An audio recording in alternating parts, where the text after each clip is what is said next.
olórí àwọn ọmọọba ní ìlú Ọ̀yọ́ Aláàfin Òjó Pàṣẹkẹrẹ ọmọ Àtìbà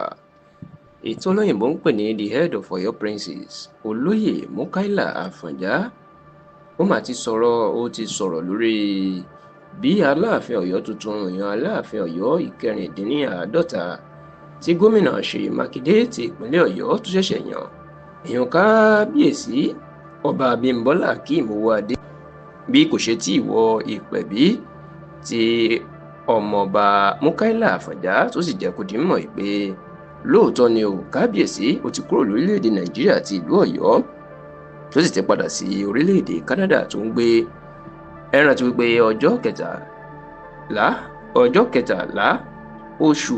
kínní ọdún tá a wà yìí ìyẹn the 13th of January 2025 ìní gómìnà Ṣèyí Mákindé ti ìpínlẹ̀ Ọ̀yọ́ ni ló gbé ọ̀pá àṣẹ àti ìwé ẹ̀rí àṣẹ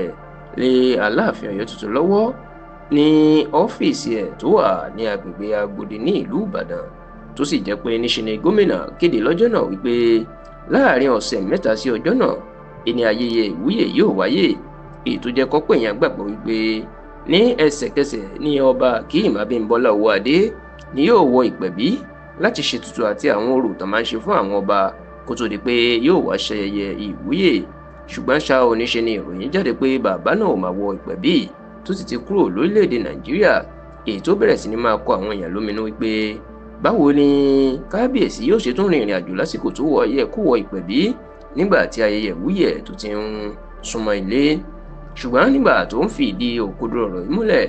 olóyè Mukaila Afọ̀njá tó jẹ́ olórí gbogbo ọmọọba ní ìlú Ọ̀yọ́ ó fìdí ẹ̀ múlẹ̀ pé lóòótọ́ ni kábíyèsí ò tí ì wọ pẹ̀bí ó ní bí kábíyèsí ṣe gba ìwé ẹ̀rí àti ọ̀pá àṣẹ lọ́wọ́ gómìnà iná wọ ìlú Ọ̀yọ́ tí ìlú ti fọ́n tó sì lọ kí gbogbo àwọn tó yẹ kó kí táwọn náà sì fi tayọ̀ àti ìdùnnú táwọn fi kí i káàbọ̀ olóyè Mukaila Afọ̀njá wá jẹ́ kó dímọ̀ pé ní kété tí kábíyèsí wọ ìlú Ọ̀yọ́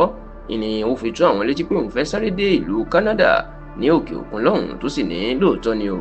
Aláàfin Ọ̀yọ́ tuntun kò sí ní ìlú Ọ̀yọ́ ó ti gba orílẹ̀-èdè Canada lọ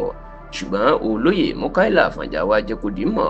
pé láìpẹ́ láì jìnnà òun ni kábíyèsí yóò wọ ìlú Ọ̀yọ́ padà ó ní bó bá sì ti dé yóò wọ ìpẹ̀bí yóò ṣe ètùtù èyí tí yóò fẹ́ súnmọ́ oṣù kan tó sì ní lẹ́yìn ìgbà náà ìní ayẹyẹ ìwúyè ni yóò wá wáyé ibi tí àwọn èèyàn pàtàkì káàkiri Nàìjíríà yóò ti wáyé Aláàfin Ọ̀yọ́ tuntun sí ní báyìí o yàtọ̀ sí ọ̀sẹ̀ mẹ́ta tí gómìnà Ṣèyí Mákindé sọ lọ́jọ́ tó ń fún kábíyèsí lọ́pàá àṣẹ pé ayẹyẹ ìwúyè yóò wáyé